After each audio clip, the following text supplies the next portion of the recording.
This episode of Swindled may contain graphic descriptions or audio recordings of disturbing events which may not be suitable for all audiences. Listener discretion is advised. Recognize this gentleman. In English, he is called cockroach, croton bug, roach, water bug, or black beetle. The Germans call him Schaben, the French la blatte, and in Spanish he is known as la cucaracha. No matter what the language or country, the cockroach is an unwelcome and disgusting pest in any home. Scientists have worked for years developing insecticides to control roaches. DDT proved fairly effective, but later another chemical, chlordane, was developed, and today it is considered to be one of the most effective insecticides for roach control. 1974 marked a crisis for the Velsicol Chemical Corporation of Chicago. That year, the Environmental Protection Agency initiated proceedings to ban both of the company's flagship products, chlordane and heptachlor, pesticides that had anchored Velsicol's business for decades and accounted for a quarter of its total sales. The alarm centered on both the health hazards and the environmental persistence of the chemicals. Studies had begun to tie them to cancer risk and neurological disorders, and because chlordane and heptachlor were water-insoluble yet lipophilic, they did not wash away but instead accumulated in living tissue, lodging in fat cells and magnifying in concentration as they climbed the food chain. None of this boded well for Velsicol's bottom line. Fortunately for its stakeholders, the company had already developed a replacement. In the late 60s, Velsicol unveiled a new and improved pesticide. It was a waxy powder called Leptophos, designed to kill insects by crippling their central nervous systems. While the product crawled through the approval process in the US, where it was manufactured, Velsicol wasted no time exporting it overseas, where it was sold as Phosvel in at least 30 countries. Egypt was one of Phosvel's earliest and heaviest testing grounds. In the early 1970s, cotton farmers began coating their fields with the new pesticide. Within months, reports surfaced of paralysis and tremors among those who handled it. The damage wasn't limited to people either. Phosvel was suspected of seeping into nearby watering holes, where the lifeless bodies of more than 1,300 water buffalo were soon discovered. It would be years before these overseas reports reached American regulators, who were still weighing the pesticide's approval for domestic use in 1974. Even after the EPA's own tests confirmed Phosvel's severe environmental and neurotoxic effects, the agency did nothing to halt production. A federal investigation didn't begin until almost 2 years later, when an EPA insider bypassed the bureaucracy and blew the whistle directly to the National Institute for Occupational Safety and Health. When investigators asked Velsicol if there had been any Phosvel-related illnesses at its Texas facility where the chemical was produced, company officials were like, "You know what? Now that you mention it." Last year, a pesticide plant was closed in Hopewell, Virginia, after more than 70 persons exposed to the pesticide called Capone suffered nerve damage. Now a similar case is being investigated at a plant near Houston. At least 10 of the 200 present or former employees at this Bayport, Texas chemical plant have developed severe nerve disorders and are being described by fellow employees as zombies. Zombies. Stiff, staggering, dead-eyed zombies. That's how workers at Velsicol's Bayport plant described colleagues who handled Phosvel on a daily basis.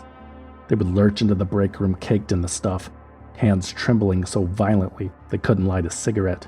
And later, if you asked them about it, they would stare at you blankly, struggling to remember any of the day's events. Big blank. Total blankness. I didn't know what I was doing, and I thought of nothing. Things so strange, like running into walls. When employees raised concerns about the obvious neurological symptoms, Velsicol management referred them to a company doctor who blamed the symptoms on inner ear infections or vitamin deficiencies. They were given a pill or a shot and sent straight back to the Phosvel production line. Outside workers sometimes found themselves stepping over the corpses of stray dogs before clocking in. Inside, they took their places beneath ceilings where stalactites of the waxy pesticide had formed overhead. It was a nightmare situation, Raymond David, a former supervisor at the Bayport plant, told the New York Times. Management told me all those guys smoke marijuana. They said the guys were acid freaks. David knew better. His crew wasn't a bunch of burnouts. Several were former high school athletes, young, healthy, straight-laced kids whose physical capabilities deteriorated to the point of partial paralysis after just a few months on the job. And I really don't know what it was, but he just told me, I'd go back to work. So I believed him, and I went on back to work, and a week later I couldn't walk. By the time OSHA inspected Velsicol's Bayport plant in February 1976, the EPA had already abandoned its review of Phosvel, so the company had ceased production. What remained, some 300,000 gallons of the pesticide, was stashed in warehouses around Houston. From there, most of it was quietly funneled to places like Costa Rica, Panama, and Indonesia, at least until those governments eventually grew wise to the damage it caused. Although it had been cleaned out, OSHA found enough hazards at the Bayport plant to cite Vesicle for 44 safety violations. Federal authorities also conducted interviews and provided health screenings to 155 of the 250 Vesicle workers who had been exposed to Phosvel over the years. 63 of those employees had claimed they'd experienced physical symptoms such as dizziness, numbness, blurred vision, weight loss, and impotence. 11 men had suffered severe consequences, including nervous system disorders and spastic paralysis, some of which proved to be permanent. I don't see why man would do this to another man. Why do it to another person? I get angry at the people who run it, who operate it, who should know and should have mentioned the facts, which were not mentioned. That's how I get angry at those people and bitter. Vesicle Chemical flatly denied fostering unsafe working conditions. In its only public statement on the matter, the company insisted it had acted responsibly, quote, "As soon as we became aware of the serious potential occupational health problems, we retained independent medical experts to review the health of our employees. We have reported fully on this matter to the appropriate government agencies." The Phosvel zombies disagreed. In 1977, a group of them filed a $12 million lawsuit, charging that Vesicle failed to warn them about the pesticide's dangers or provide them even the most basic protective equipment. But the case never reached a courtroom. A judge ruled that their suffering fell under workers' compensation laws in Texas, dismissing the lawsuit before it was ever heard. In fact, the harshest penalty Vesicle ever faced over Phosvel came not from OSHA or the courts, but from the EPA. And it didn't even amount to a slap on the wrist for the billion-dollar-a-year company. Inspectors discovered the pesticide had escaped the Bayport plant and seeped into nearby groundwater. The punishment? Just under $90,000. However, there was one last chance at justice later that year. A federal grand jury indicted 6 Vesicle executives, not for the Phosvel disaster, but for allegedly conspiring to defraud the United States by hiding data from the EPA. The suppressed studies suggested that the company's pre-Phosvel pesticides, heptachlor and chlordane, caused tumors in laboratory animals and could pose a cancer risk for humans. If convicted, the executives faced prison sentences of up to 50 years. But any hope of that actually happening was quickly crushed. The indictments were thrown out after it emerged that the U.S. attorney leading the case had previously worked at the EPA, where he helped build the original case against Vesicle. Incredibly, during the grand jury hearings, that attorney served both as an expert witness and as a prosecutor, an obvious conflict of interest that doomed the trial before it even began. The government refiled the charges, but the case ended in a quiet settlement. The executives walked away with nothing more than a $5,000 fine. It was hardly surprising. By the 1970s, Vesicle's artful dodging of responsibility had become almost routine. The company wasn't the biggest player in the chemical industry, nor the most powerful, but it was easily among the sloppiest and most shameless. We see nothing wrong with helping the hungry world eat, one executive scoffed when criticized for blanketing the globe in pesticides. The truth was harder to spin. Vesicle had been implicated in more environmental disasters than almost any of its peers. The Phosvel fiasco was just the latest chapter. In fact, by the time OSHA inspectors set foot in Bayport, Vesicle was simultaneously at the center of an even greater catastrophe more than 1,000 miles away, one that made the chemical zombies of Texas look almost quaint. This time it wasn't just factory workers at risk, but an entire state's people, environment, industry, and future generations. A little mix-up spirals into one of the worst chemical disasters in American history on this episode of Swindled.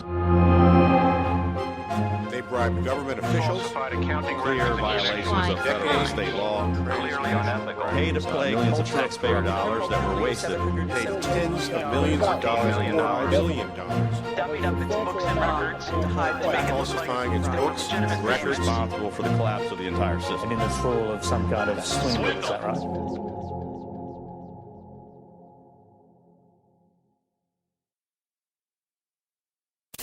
There was just no explanation. It was as though some bolt of lightning had hit the farm and suddenly the animals decided that they weren't going to be cows any longer. Rick Halbert first noticed a change in his dairy cow's behavior on Thursday, September 20th, 1973. The animals were very lethargic and had stopped eating for the most part. Rick summoned his veterinarian, like any attentive farmer would. But after examining the herd, the vet left the Halbert farm, just as baffled as Rick. There were no symptoms of the usual culprits, no infection, no illness, nothing that fit the textbook explanations. Maybe there was mold in the corn, Rick wondered. Maybe something had tainted the soil on his farm in Battle Creek, Michigan. Had a jealous competitor sabotaged him? Had a bitter employee poisoned the well? He tried not to let the paranoia get the best of him. As Rick Halbert grasped for answers, the condition of his herd grew more concerning. In a few short weeks, their daily milk yield had dropped to less than 8,000 pounds per day. A typical haul was closer to 13,000 pounds. Okay, maybe it was time to panic. Rick's suspicions soon circled back to the feed. He had just received the first shipment of a custom formula from the Battle Creek Feed Co-op, owned and operated by the Michigan Farm Bureau, a private company that had served farmers in the area since 1919.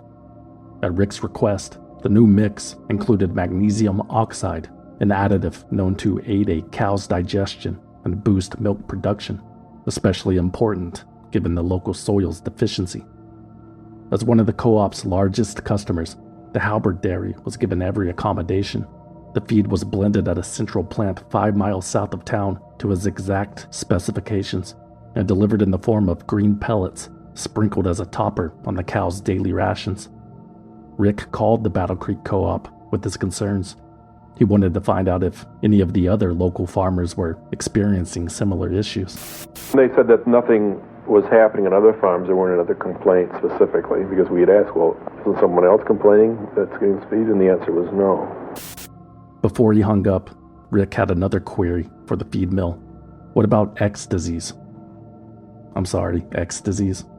Yeah, you remember, like 20 years ago when cattle all over the country started craving those toxic lubricants. They were licking door hinges and tractor parts like lollipops and slowly poisoning themselves with chlorinated naphthalines. Rick had been reading, and the symptoms back then sounded eerily similar to what he was seeing now. Oh, no, you don't have to worry about that, Rick. The Battle Creek plant only uses non-toxic lubricants in its machinery. But I'll tell you what, if you're unsatisfied with the feed, we'd be happy to buy it back. Rick Halbert declined the offer. If the problem were related to his custom formula, it would be beneficial to keep it on hand for future analysis. Speaking of which, Rick had some more phone calls to make. The veterinary diagnosticians at the Michigan Department of Agriculture offered little help.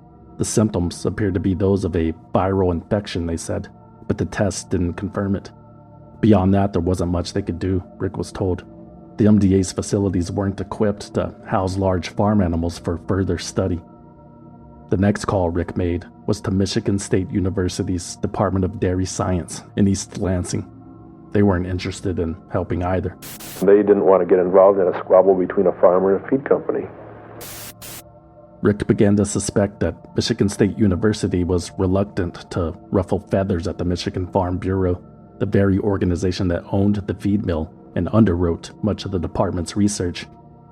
His suspicions hardened when an MSU nutritionist later released a Farm Bureau-funded report that laughably pinned Halbert's troubles on excessive iodine. If that had been the real culprit, Rick's cows would have already recovered weeks ago.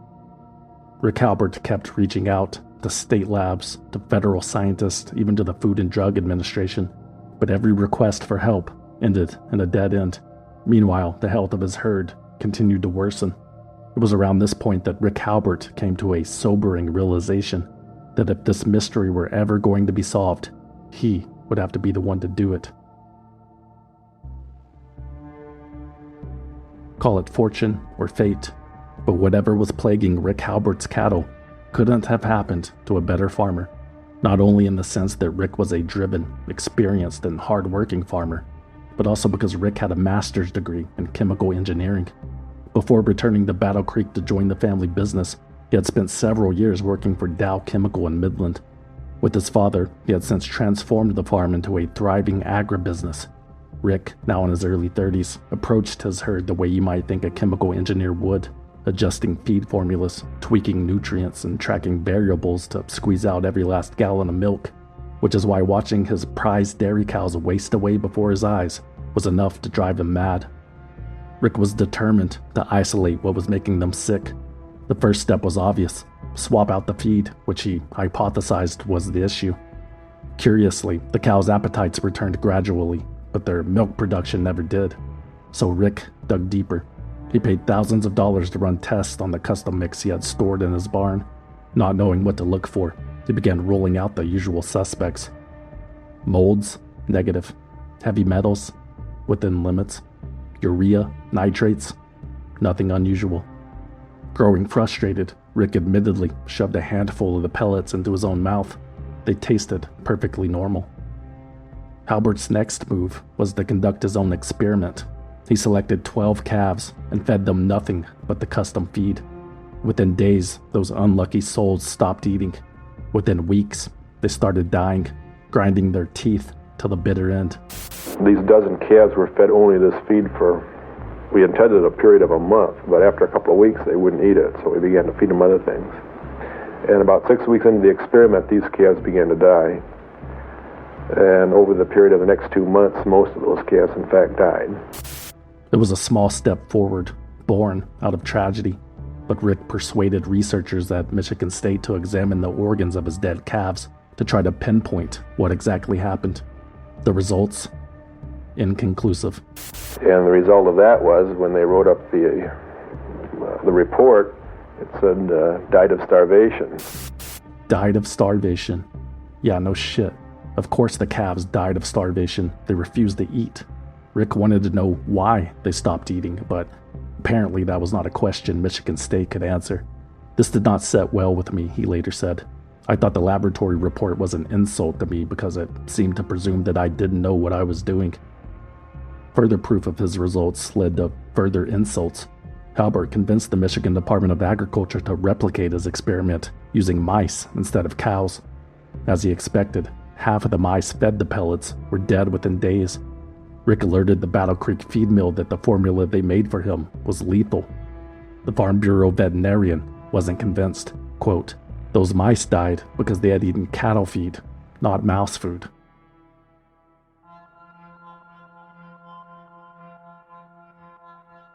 Seven months dragged on without answers. The Halbert farm bled hundreds of dollars a day just to keep unproductive cows alive. And without proof that the mysterious illness wasn't his fault, insurance offered no relief. It was a race against the clock because that mysterious illness had taken a grotesque turn. The herd began to mutate in ways no farmer had ever seen. Hooves grew monstrously long, curling upward like corkscrews until every step was an act of agony. Their coats turned patchy and mangy, hair matted then fell away, exposing thickened skin, marked with oozing abscesses and unexplained hematomas. Their eyes watered constantly, their bodies wasted away as their appetites remained weak. And reproduction, the lifeblood of any dairy farm, collapsed. Cows cycled into heat far too often. Pregnancies failed as fetuses were reabsorbed. And those that did carry to term produced calves so deformed and frail they died within days. Some mothers lingered past their delivery dates, forcing stillborns into the world nose first, feet twisted behind. Others shrank, milk dried up, and even the rare surviving offspring trembled and staggered as if the disease had already consumed the next generation. What stood in the barn was no longer a herd, but a collection of suffering, animals ravaged by an unrecognizable plague with no hope of recovery, silently begging with their expressive eyes to be put out of their misery. Another curious observation Rick made was that all the rodents on his farm had disappeared, but larger concerns soon engulfed him. 2 of his children had fallen ill, and then his cousin Carl died in a bizarre tractor accident on the property, as if he had blacked out behind the wheel, tumbled off, and been crushed beneath the machine. It was inexplicable. Yet through it all, Rick Halbert continued his quest for clarity. He was put in touch with Dr. Alan Furr at the National Animal Diseases Laboratory in Ames, Iowa, who agreed to conduct a pesticide screening on the deadly feed using gas liquid chromatography. And in another moment of sheer fortuity, a technician in Dr. Furr's lab left the analyzer running while out to lunch. When they returned, the readout revealed an unexpected result that would most likely not have been discovered if the machine had been manned. Peaks and valleys denoted the presence of a foreign compound in the feed with an unusually heavy molecular weight. It wasn't a pesticide, at least not the kind they were used to seeing, but it was unmistakably man-made. Once the results were confirmed, the next step was to identify the contaminant. That responsibility fell to the Wisconsin Alumni Research Foundation, armed with an electron capture detector and a mass spectrograph. Their findings were decisive. Not a trace of magnesium oxide was present in the feed like it should have been. Instead, the instruments detected an industrial compound, its signature revealed by the presence of bromine. That narrowed the possibilities, but Rick Halbert wanted certainty. In April 1974, he forwarded the results to George Fries, a USDA scientist at the Beltsville Agricultural Research Station, who recognized the compound almost immediately. It's polybrominated biphenyl, or PBB. It seemed fate had intervened once again. George Fries was the only researcher in the United States who had studied PBB when it debuted as a flame retardant 2 years earlier, and he knew that there was only one place where it was manufactured: the Michigan Chemical Company. This is the Michigan Chemical Company. Some of the chemicals processed here are made to be eaten by people and animals. Others are pure poison. The Michigan Chemical Company, owned by Velsicol Chemical, a subsidiary of Northwest Industries, was the largest employer in St. Louis, Michigan, a small town located approximately 100 miles north of Battle Creek. Its 54-acre plant had operated on the banks of the Pine River since World War II, when it produced DDT for the U.S. military. By the 1970s, Velsicol was producing more than 250 chemicals at the MCC plant, including Dust Master, a substance for controlling dust on highways, Boiler Master, a product used to clean boilers, and the recently formulated Fire Master, the highly toxic PBB-based fire retardant, which was incorporated into plastic products such as auto parts, telephones, typewriters, and TVs. The manufacture of these industrial compounds produced byproducts such as salt and magnesium oxide, which Michigan Chemical repackaged and sold. Of course, the company stuck to its naming conventions.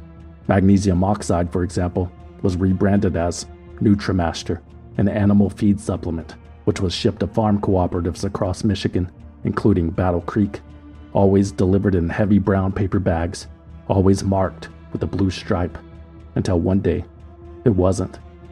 In the winter of 1972, Michigan Chemical's pre-printed Nutrimaster bags were back-ordered amid a national paper shortage. When the supply ran out, the company switched to plain brown sacks, the familiar blue stripe replaced by the trade name hastily hand-stenciled across the top. At the same time, Michigan Chemical was rolling out a new crystallized form of Fire Master. It hadn't yet been assigned a color-coded bag, so the PBB product, an off-white powdery substance nearly indistinguishable from magnesium oxide, was shipped in the same plain brown sacks with only a barely visible brand name. I bet some idiot made a mistake in the warehouse and you got PBB instead, George Fries told Rick Halbert, unaware that his offhand guess was closer to the truth than he realized. Impossible, Michigan Chemical replied when Rick alerted them to this theory. PBB was produced and shipped from an entirely different part of the plant than magnesium oxide, they told him. the chances of that happening were slim to none. But that is precisely what did happen. Probably around May 2nd, 1973, Michigan Chemical's internal investigation later revealed as much as 1,000 pounds of Firemaster was shipped to the Battle Creek Co-op, where it was mixed into the daily feed that was delivered to Rick Halbert, who fed it to his cows. Rumors swirled that it was the fault of an illiterate truck driver or an illiterate feed mill worker who couldn't read the bag. But the who, what, when, why, wheres, and hows were impossible to decipher thanks to Michigan Chemical's sloppy inventory management and storage practices. The only certainty is that there was unaccounted for PBB and a bunch of sick cattle on Rick Halbert's farm. The FDA provided additional confirmation days later when it discovered a half-empty bag of Firemaster at a feed mill in Mendon, Michigan, 20 miles southwest of Halbert's property, where dairy farmers had been complaining about a mysterious illness for months. Right from the start, everything that they did, they tried to prove it was something other than PBB that was causing these problems. The university was in on it, the Michigan Department of Agriculture was in it, Michigan Department of Public Health was in on it. It seemed like right from the word go that it was pretty well covered up. The following is a paid advertisement for the Swindle Valued Listener Rewards Program. Are you tired of hearing advertisements in swindled like this one? Do you wish there was more swindled content to distract you from your miserable existence? Don't settle for those other inferior podcasts with the annoying hosts who laugh at their own jokes. Become a Swindled Valued Listener today to receive easy access to new episodes and exclusive access to bonus episodes that are not available anywhere else. Completely advertisement free. It's fun for the whole family, but don't take our word for it. Listen, I know this sounds crazy, but I'm from the future. I came back to warn you. Sign up for Swindled's Valued Listener Rewards program immediately, and whatever you do, don't unsubscribe. The next 50 years of bonus episodes are so legendary they were enshrined in the Library of Congress, at least until King Baron II outlawed libraries. Anyway, my time portal's closing. Good luck. Millions of Swindled fans have discovered the secret of becoming a valued listener. Try it in your own home today. Also, act now to receive the Valued News for Valued Listeners update show at no extra cost. That's a $5,000 value for one easy monthly payment of $4.99. Go to valuedlistener.com to sign up using Spotify, Apple Podcasts, or Patreon. No long-term commitments, satisfaction guaranteed, foreign currency accepted, cancel anytime. Please, just give us your money. Bags of the wrong chemical were sent to Farm Bureau livestock feed mills. Instead of a chemical to help cows grow, the mills got bags of a highly poisonous chemical used as a flame retardant. Its commercial name, Firemaster. Its chemical name, polybrominated biphenyl, PBB. Once it became clear that the contaminated feed from the Battle Creek Co-op had reached far beyond Rick Halbert's farm, the problem shifted from a private misfortune to a public crisis. Any hope that identifying the source would bring a quick fix proved naive. In reality, the disaster was only beginning. Michigan's Department of Agriculture was finally compelled to intervene. In a news release dated May 13, 1974, agriculture officials acknowledged that an industrial chemical had, quote, found its way into the milk supplies through contamination of cattle feed. Still, they insisted, the problem was confined to just 15 dairy farms in the southern part of the state. Those herds, they announced, had been quarantined after exceeding the FDA's new action level of 1 part per million of PBB in meat and dairy products. The Battle Creek feed mill at the center of the crisis had been cleaned and sanitized. They assured the public that, at this time, there was no imminent health threat. In reality, the Michigan Department of Agriculture was either dangerously uninformed, willfully deceptive, or both. Within months of its reassuring statement, the number of quarantined farms jumped from 15 to more than 100, harboring thousands of contaminated cattle, sheep, and chickens. It was now clear that the tainted feed hadn't just gone to a few unlucky farms. It had been distributed statewide. Those who had sounded the alarm early, farmers like Rick Halbert, were dismissed at the time and blamed for their own poor husbandry. At the same time, None were told that others in the state were watching their herds collapse in the same way. Worse, the recent cleanup was a premature celebration. The chemical clung to the machinery. Every subsequent batch mixed at the Battle Creek mill was polluted, which polluted secondary feed plants that performed additional processing even after the problem was first identified. PBB isn't something you can simply sweep under the rug, and the fact that MDA assumed a scrubbed facility meant the danger was over just further underscored how little they understood. The contamination was deeper, more persistent, and far more widespread than anyone had imagined. By the time anyone realized this, an estimated 50,000 tons of feed produced between the fall of 1973 and the spring of 1974 had most likely been compromised, which meant that for roughly 9 months, the state of Michigan's food chain had been quietly poisoned. Every glass of milk, every cut of meat traced back to those animals carried a dose of PBB. This meant nearly every living creature in Michigan had been exposed. Millions of animals, millions of people. What were the health consequences? Nobody knew, especially not the Michigan Department of Agriculture, despite their assurances that there was no threat. PBB was a relatively new chemical. There was no data whatsoever on its impact on humans, whether it harmed them, and if so, at what level of exposure. What little state and federal officials did know came from Dow Chemical and DuPont, two notoriously environmentally cavalier companies that had considered producing PBB a few years earlier, only to abandon the idea after animal tests on related compounds showed bioaccumulation and strong evidence of carcinogenicity, but nothing definitive. Any meaningful health studies would take months, if not years, which meant the FDA's action level of 1 part per million wasn't grounded in science at all. Yet this arbitrary threshold became the basis of the MDA's quarantine policy. Farms testing under the 1 part per million limit were allowed to operate as usual, their milk and meat still entering the food supply. Those testing above it saw their products pulled from the market and their herds condemned. It's cruel, actually, to watch them lay here and suffer. There's nothing you can do for them, but after they die, just drag them away. Farmers whose livelihoods were wiped out were promised compensation, eventually, through the insurance carried by Michigan Chemical and the Farm Bureau. But the two companies were battling it out in court over who should pay. Relief, if it came at all, would come slowly. In the meantime, the Department of Natural Resources designated a site in the deep pine forest of Kalkaska County to serve as a mass grave. Remote, isolated, and miles from water or people, it was approved for burial use in July 1974. For liability reasons, the decision to euthanize was left to the farmers themselves. The Farm Bureau covered the cost and provided transport, while a state veterinarian oversaw the slaughter.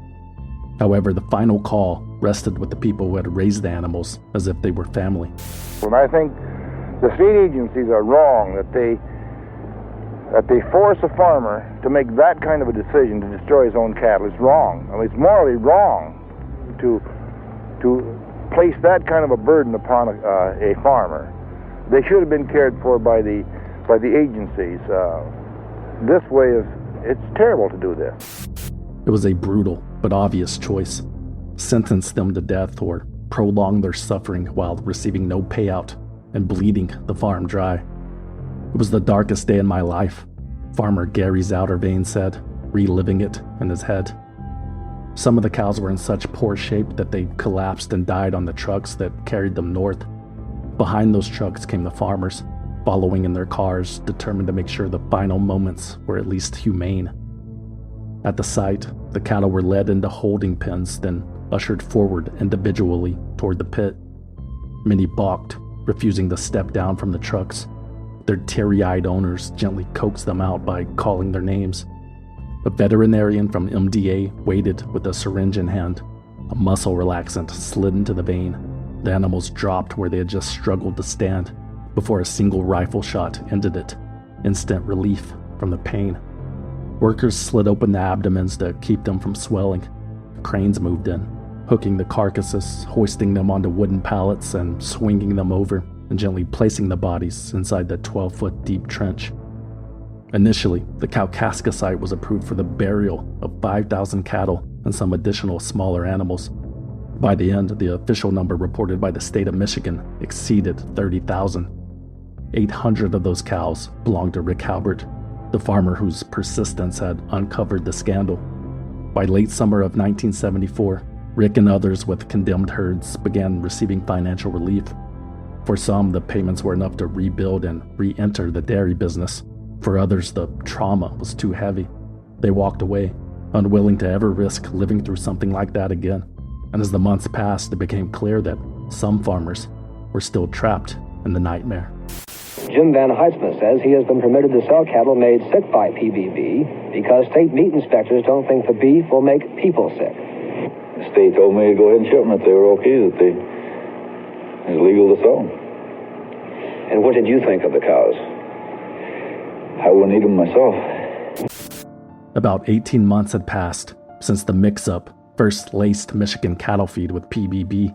The signs were now slower to emerge, subtle, inconsistent, sometimes dismissed as coincidence, but nearly 600 farmers were convinced their herds were still ailing. In contrast to the cattle condemned at the very start of the crisis, whose feed was so highly contaminated and unpalatable that they preferred to starve to death, these new cases had consumed smaller doses, stretched out over months, but the results were just as horrific. Lou Trombley, a farmer from Hershey, remembered trudging through his barn with a scoop shovel and a wheelbarrow, collecting the daily abortions. Some calves were born with holes in their skulls. You could look straight through to the brain, he said. The few that survived were even worse off. When Lou placed them in a pen, he said the newborns thrashed wildly, bludgeoning themselves against the walls until they stopped breathing. The symptoms varied from farm to farm and from herd to herd due to different feeding practices. But local veterinarians agreed that the cows were obviously sick and ultimately concluded that the culprit was PBB. The catch? Laboratory tests detected only faint traces of the chemical in the animals, levels that fell just under the state's official tolerance of 1 part per million. These farmers were left without recourse, and their only path to stave off financial ruin posed quite the moral dilemma: keep milking and butchering their poisoned cows and feed the tainted products to the people of Michigan. Many farmers took that path because there was no other way to make a living, but others refused. They couldn't bear the thought. They had already seen what eating the contaminated food had done to their own bodies, and they weren't willing to inflict the same on anyone else. Exhaustion, blackouts, aching joints, open sores, digestive troubles, even strange nail growth. Farmers and their families who had been unknowingly consuming PBB-tainted meat, eggs, and milk for months began to develop the same disturbing symptoms they had observed in their cattle.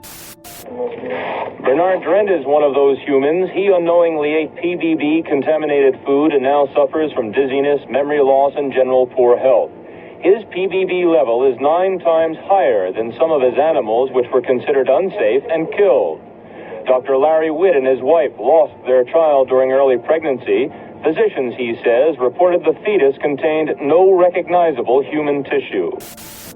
The low-contamination farmers pleaded with the state to implement and lower its own PBB tolerance level, a move that would not only rescue them from an impossible situation, but also protect the public from food they knew wasn't safe. The Michigan Department of Agriculture, however, was unmoved. Officials insisted that there was no evidence to suggest that low-level exposure harmed people or animals, and in some cases went further, joining skeptical citizens and accusing the farmers of inflating their troubles just to cash in. Well, I think they're claiming all these difficulties to get a little money. Finding a sympathetic ear was nearly impossible. Neither local nor national media wanted the story. Rural agricultural scandals didn't sell papers, especially with Watergate dominating the headlines. The governor of Michigan, William Milligan, was misled by his own agencies, so he never took action, and the federal government showed even less concern. This was a man-made, state-level disaster, and there was no pot of federal money set aside to clean it up. And behind closed doors at the Michigan Department of Agriculture, that was really the crux of the issue: economic considerations. Lowering the PBB tolerance could be far more detrimental than just waiting it out. It would mean quarantining more farms, destroying more food, indemnifying more farmers, and burying more cattle. It would also risk alarming the public, potentially crippling Michigan's agricultural industry permanently. And lurking beneath it all was another threat: the legal liability of admitting too late that the health effects were every bit as devastating as farmers had claimed. In the end, the decision was taken out of Michigan's hands. In November 1974, the U.S. Food and Drug Administration dropped its PBB action level from 1 part per million to 0.3. Officials claim the change was made possible by advances in testing equipment that now allowed measurements down to 0.3 ppm with reasonable accuracy. Smelled like bullshit, and a farmer would know. PBB began as an accident, a blunder. At this meeting, citizens were told what little federal and state investigators do know. They believe PBB in small amounts is not dangerous and have set what they say is a safe standard, 0.3 parts per million. The new tolerance level still fell short of what many farmers, veterinarians, and medical professionals believed was safe, so the fight dragged on. Still, the adjustment gave some low-contamination farmers a chance to file claims. The only problem was that the pool of insurance money, which ultimately amounted to $15 million, was completely depleted, leaving at least 300 newly condemned operations out in the cold. Their only path to compensation, they were told, was to take Michigan Chemical or Farm Bureau services to court. Until then, the farmers were offered one more chance to be heard.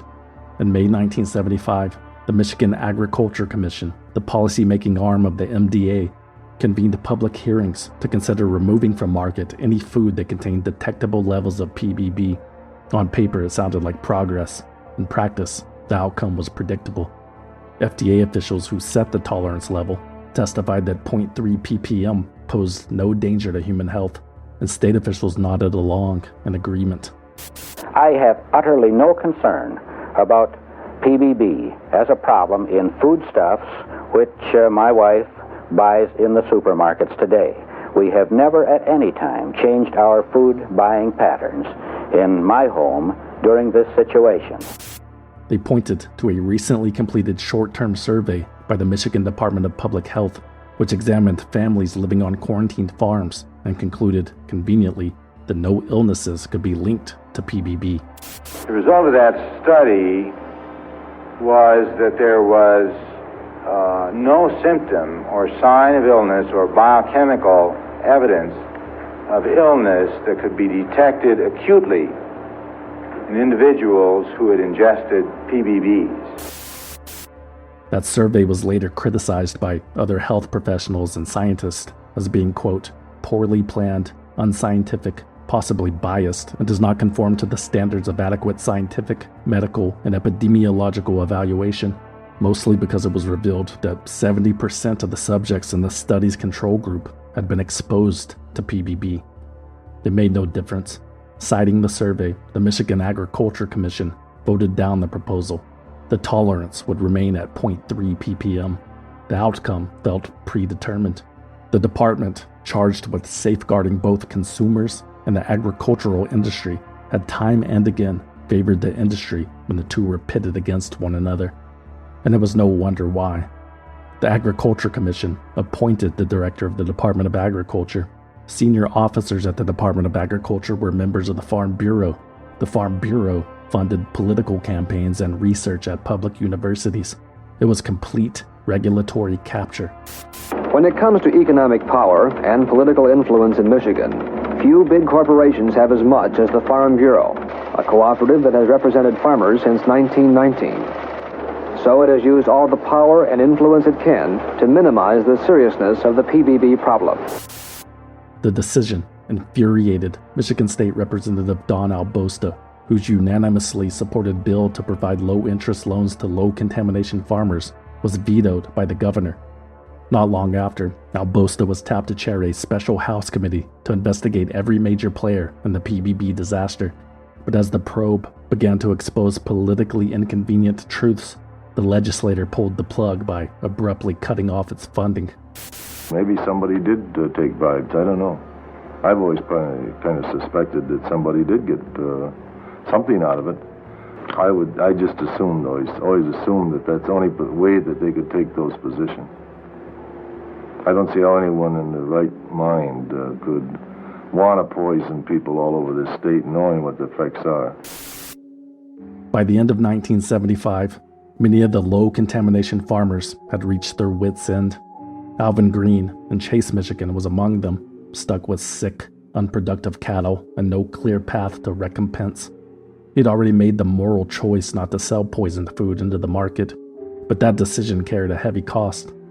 Now with bills piling up and his herd wasting away, the Green family was on the verge of losing everything. My dream was to have a beautiful herd of cattle, a beautiful farm, and I wanted to prove to myself that I could do it.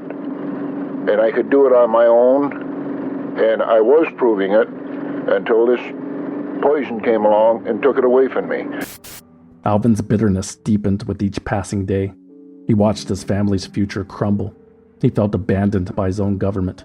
And beyond the farm fences, it seemed as if the rest of the world didn't have a clue as to what was even happening. I just got to the point where that nobody would listen to me, and I sat here one day and I had a damn good notion to take my rifle and go out here and blow my head off. So Alvin Green conceived a plan to force the world to pay attention. He began digging a pit, and when it was ready, he invited local reporters and television crews to witness what was about to unfold. Alvin Green was going to execute his herd himself. On a cold, rainy morning, November 10th, 1975, Green and 25 neighbors and friends gathered on his property and formed a makeshift firing squad. In between sobs, they eliminated the cows one by one. Within an hour, it was over. 112 cows and calves lay dead in a ditch. The images shocked the nation. Alvin Green's grim protest captured both the desperation of Michigan's farmers and the staggering scale of the PBB contamination. His act became one of the most enduring symbols of the disaster, but he would never farm again.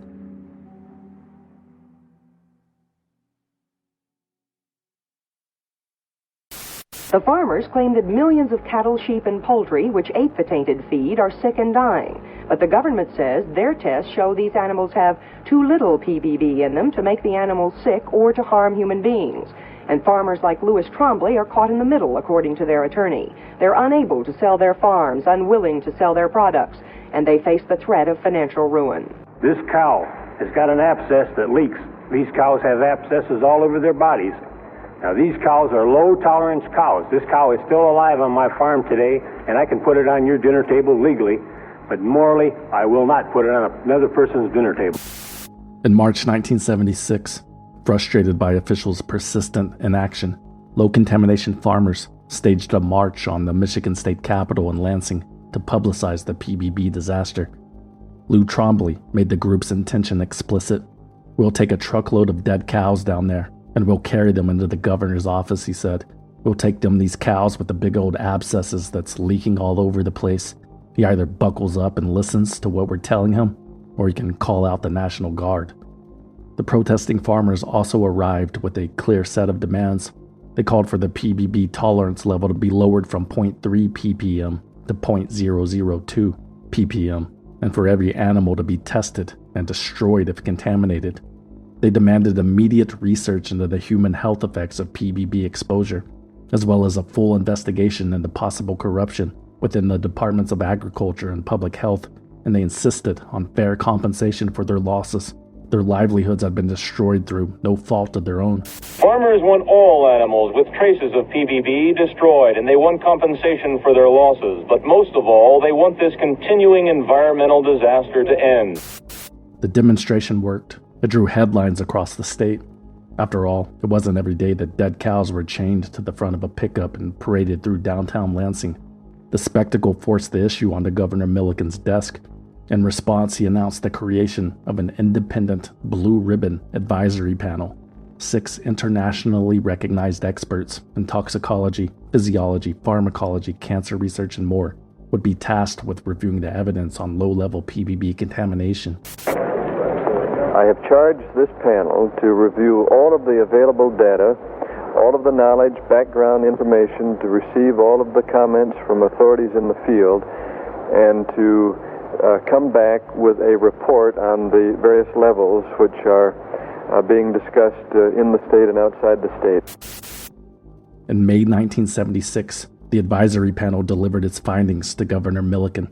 citing clear evidence that PBB accumulates in human and animal tissue and its strong potential to cause cancer and birth defects. The panel urged that the tolerance level be reduced to as close to zero as possible.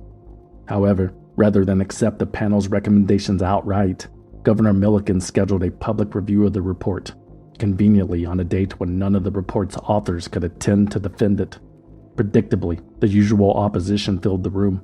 The Farm Bureau, the MDA, the FDA, each recycling familiar arguments against lowering the tolerance. But this time a new voice joined them. Rick Halbert, representing the high-contamination farmers whose herds had already been replaced, warned that adopting a stricter standard would saddle farmers like him with an impossible burden. They would have to start all over since, by definition, their new cattle undoubtedly still carried low levels of PBB. Despite the panel's expert warning, the Michigan Agriculture Commission once again refused to alter the action level. However, despite the best attempts of those in power, reality has a funny way of becoming too real to ignore. 2 years ago, livestock feed in Michigan was accidentally tainted with the industrial chemical PBB, polybrominated biphenyl, and thousands of cattle died. Today, Michigan health officials said the chemical has now been found in the breast milk of a test group of 22 nursing mothers. But they said that despite its potential for harm, they don't have enough evidence to recommend against breastfeeding. By early 1977, Governor William Milliken finally conceded he had been misled. He pushed through legislation to lower the PBB tolerance from 0.3 ppm to 0.1, still far higher than what experts and farmers had demanded, but enough to trigger compensation for hundreds more farmers, and at least on paper a greater measure of public safety. The change also meant thousands of additional animals would have to be destroyed. We're going to need a bigger grave. When the contaminated cattle arrived in Mayo, 2 women protesters tried to block their slaughter and burial. No, sir, you put them cows in that hole, you're putting me in there too. I lived here all my life, and I want to live here the rest of it. The residents here are angry and afraid. They believe PBB from the dead cows will seep into their groundwater.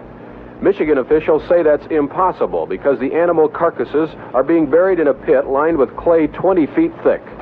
Last week, a judge agreed, and today these cows were killed. The cows killed here today are among the last of the animals originally contaminated with PBB, but their death does not mark the end of the PBB controversy, nor the contamination. The official estimates were staggering. 1.5 million farm animals dead, 5 million eggs tainted, 18,000 pounds of cheese destroyed, and untold quantities of contaminated milk and beef consumed. In all, more than 8.5 million Michiganders, nearly the entire state, were exposed to PBB. 3 years later, there was still no clear answer about what that exposure meant for their short-term or long-term health. In late 1976, the state of Michigan turned to Dr. Irving Selikoff of Mount Sinai Hospital in New York to lead a comprehensive health study of more than 1,000 volunteers. Selikoff was already renowned for exposing the lethal dangers of asbestos a decade earlier. At a press conference in January 1977, Selikoff and his team shared the study's preliminary findings. He cautioned that it was too soon to determine whether PBB should be classified as a carcinogen, but urged Michigan's leaders to reduce exposure to the lowest possible levels. Quote, "We found health problems that we did not anticipate and would not anticipate among people in general." For example, one of the highest blood levels we've so far seen of PBB was in a man who did not live on a quarantine farm, but ate 21 eggs a week. So it may turn out to be that what you ate and thereby what you were exposed to will turn out to be the most important problem. In February 1977, Michigan State Senator Francis Bus Spagnola seized on the momentum from the early results of the Selikoff study to push through legislation lowering the PBB tolerance to 0.02 ppm. His bill also set aside funds for new health studies and provided low-interest loans to struggling farmers. But for many, the relief came too late. Unable to keep their poisoned herds alive long enough to serve as evidence, they had little left to claim. Their last hope of being made whole now hinged on the first lawsuit against Michigan Chemical and the Farm Bureau to go to trial, which began later that same month. And it is that issue, economic loss caused by PBB contamination, which is on trial here. A farmer who contends he lost 150 cows to PBB contamination is suing the manufacturer of PBB, the Michigan Chemical Company, and the distributor of contaminated feed, the Michigan Farm Bureau Services. His attorney says the companies attempted to cover up an environmental catastrophe that placed the highly toxic PBB into the human food chain. Roy Takema, a Michigan dairy farmer, claimed his cattle suffered lingering effects of PBB contamination. He had been denied state compensation because his herd tested under the official level at the time. So, as instructed, Takema turned to the courts. He sued the companies he believed to be responsible for not only crippling his farm through negligence, but for orchestrating a cover-up, which caused financial losses so severe he would never recover. Most farmers in Takema's position had already settled. Takema wanted to ensure he was repaid what he deserved. At the end, I've lost a lot of money. I mean, a tremendous amount of money. You think the day that I walked out here and sorted out all the cows were bad and shot all the young cattle, that day right there cost me $50,000. And I haven't got a dime out of that, not a dime. Defense attorneys denied any cover-up, but went further, insisting that PBB was not responsible for the collapse of Michigan's livestock industry. Yes, the chemical might cause vague symptoms, they argued, but there was still no credible proof that low-level exposure could actually damage cattle or reduce milk production. The case was deliberately narrow in scope, confined only to agricultural losses, not the broader health effects on farm families or consumers. Even so, the Takema trial became the longest and most expensive litigation in Michigan's history. It stretched on for 16 months, heard testimony from 63 witnesses, and generated more than 25,000 pages of transcripts. It was a bench trial, decided without a jury. In October 1978, Circuit Court Judge William R. Peterson issued his ruling. It was devastating. Peterson dismissed all of Takema's claims against Michigan Chemical and the Farm Bureau.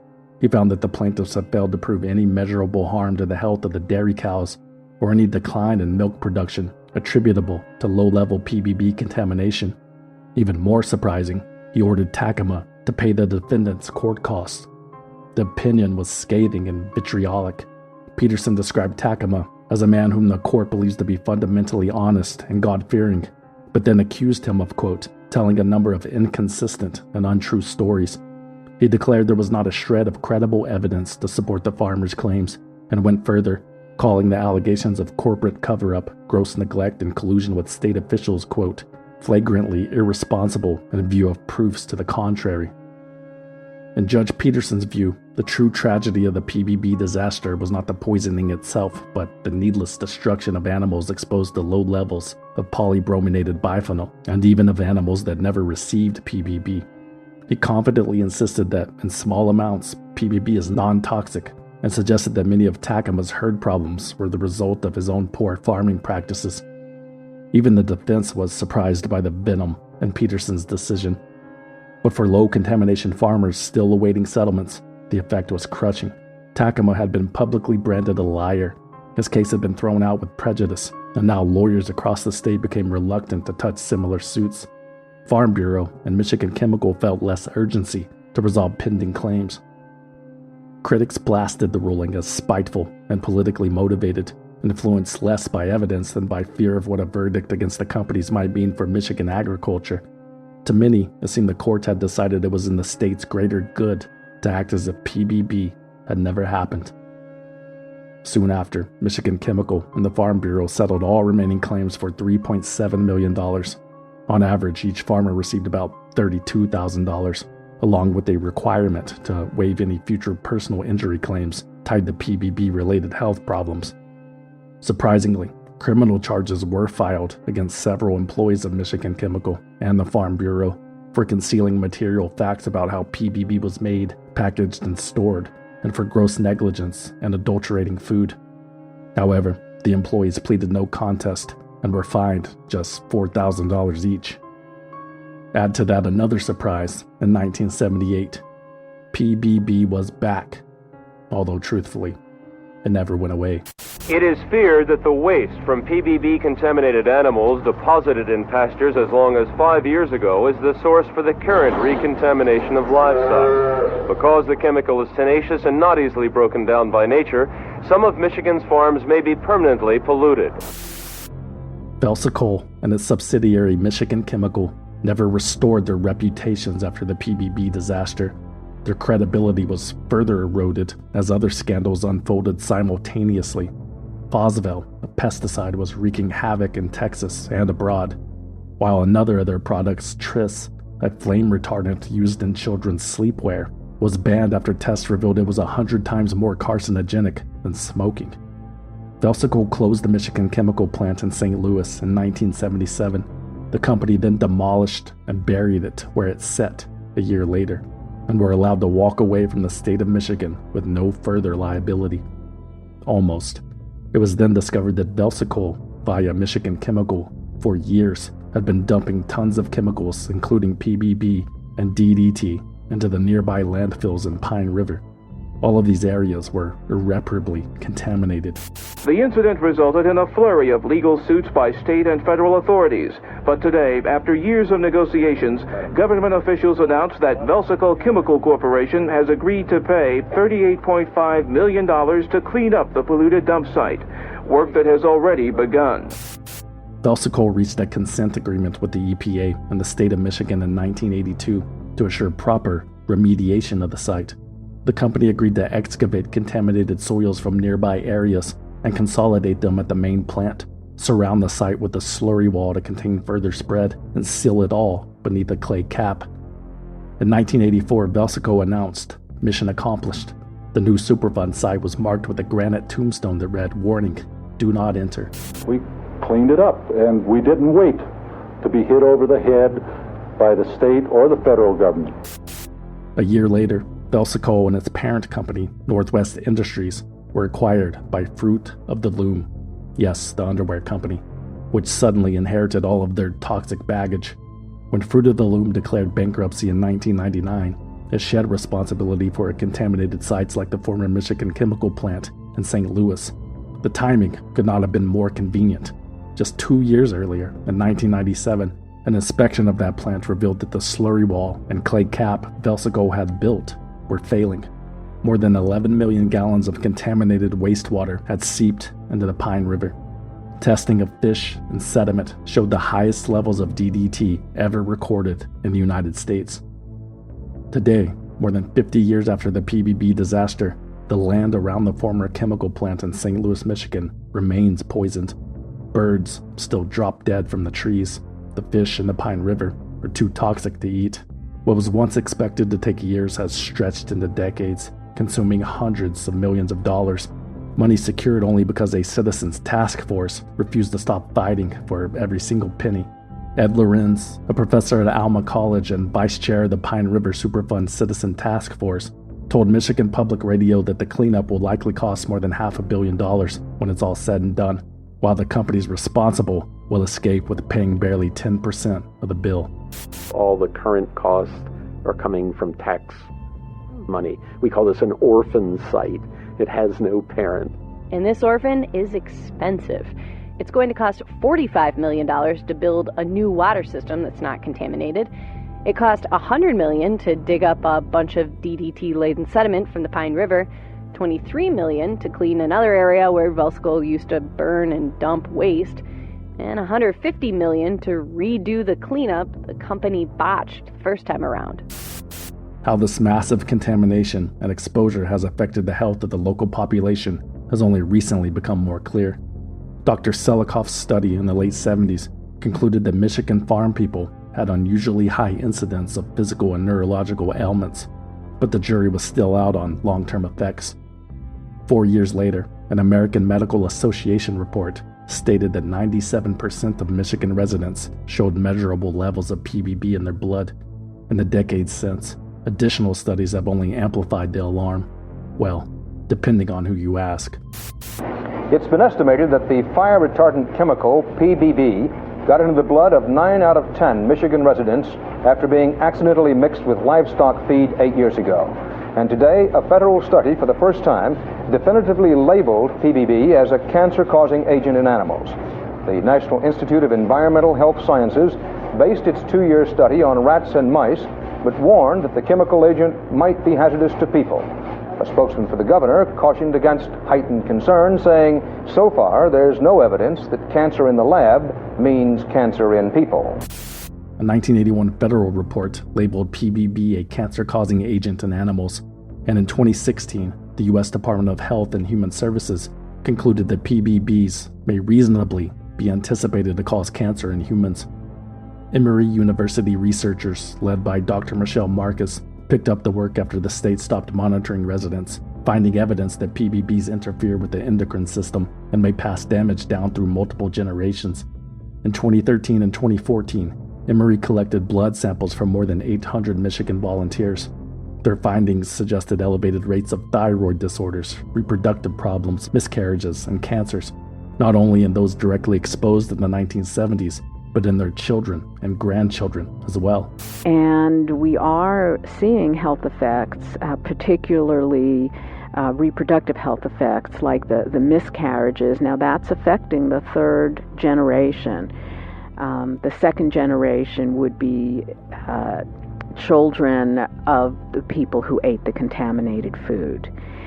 And we know from animal studies that in fact some of these endocrine disrupting chemicals that they can affect multiple generations, up to 4 and 5 generations down the line. For many, the consequences have been lifelong. Families describe a litany of ailments, everything from cancer to heart defects, resulting in shortened lives. Jim Hall, a utility worker, tested at PBB levels 7 times higher than people who worked at Michigan Chemical decades before, and suspects the exposure cost the lives of both his brother and young daughter. Others, like Lori Morris and Jane Ann Crowley, have endured devastating reproductive health issues they trace back to contaminated food from their childhood farms. Today, there's still no medical treatment to remove PBB from the human body. Its half-life is measured in decades. Suffice it to say, many of the study participants today, years after their original exposure, still have circulating PBB in their blood. As long as PBB is still in you, then the threat, if you will, of what it might mean is still there and needs to be evaluated.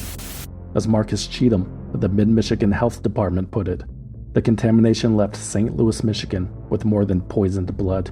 It left behind a toxic town where residents felt betrayed by the very institutions meant to protect them.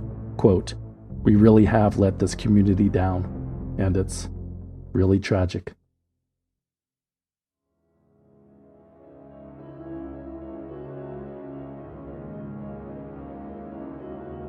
Swindled is written, researched, produced, and hosted by me, a concerned citizen, with original music by Trevor Howard, aka Deformer, aka Firemaster.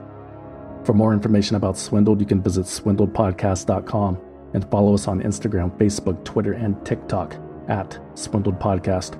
Or you can send us a postcard at P.O. Box 2045, Austin, Texas 78768. But please, no packages. We do not trust you. Swindled is a completely independent production, which means no network, no investors, no bosses, no shadowy money men, no mass graves that you know about. And we plan to keep it that way, but we need your support. Become a valued listener on Patreon, Apple Podcasts, or Spotify at valuedlistener.com.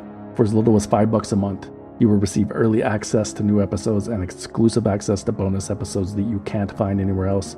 And everything is 100% commercial free. Become a valued listener at valuedlistener.com.